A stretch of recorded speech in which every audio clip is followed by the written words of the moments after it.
in the penalty shootout against Switzerland that afternoon. And obviously England lost on penalties, crucially. Would you step up to take one at the World Cup if it happens? And are you still practicing penalties? Are you a better penalty taker now? And, would you have taken one in the final?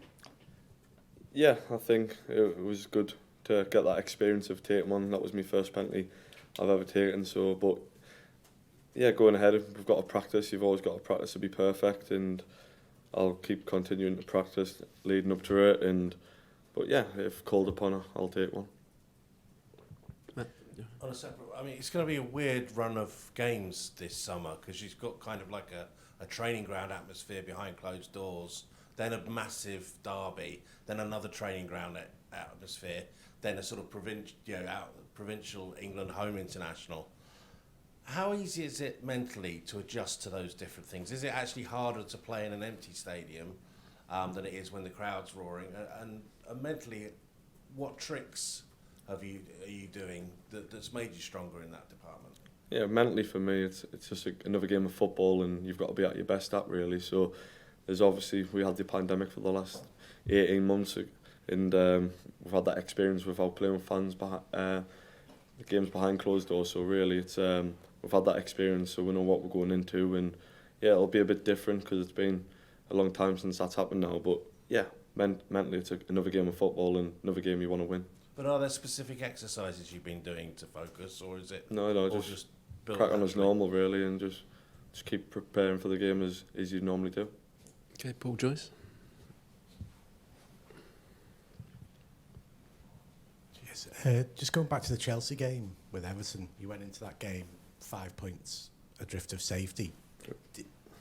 In that final section of games, it looked like you took it upon yourself to stand up and be one of the leaders of the team. Is that something that you felt yourself? Was it conscious to sort of drag other people over the line at that point? Because it was a precarious situation, and that was the game you made the save from Azpilicueta and Rudiger. Yeah, for me, that's what I'm called upon to do really, make them big saves and big moments. Sometimes you never get the opportunity to do that, and I think that game was a massive game for us, and to make that save was nice. But that's what we practice on the training field for every day. But I'd see myself as a leader for club and country, and all I do is try my best to help my teammates out really. So when called upon, I'm there to do it.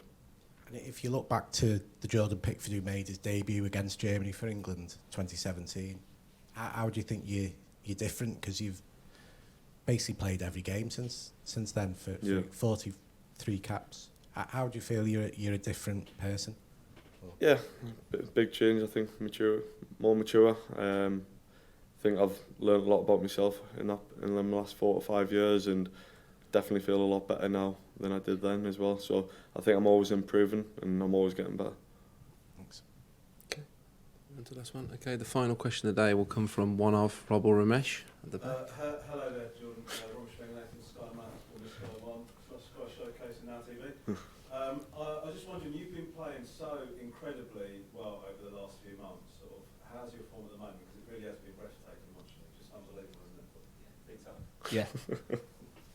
Yeah, it's definitely been good, and it's been good for the last 18 months, but definitely the last few games for Everton has put me in good stead for the next 4 games coming up for the England.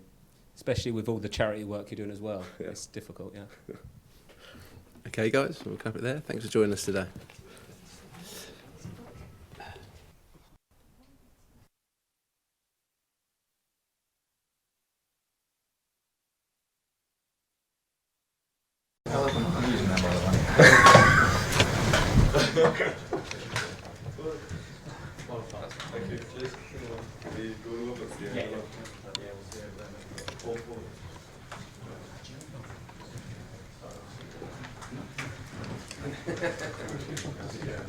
To leave, I don't know if Dan said to you, but to leave them two on pitch one. Just so, if you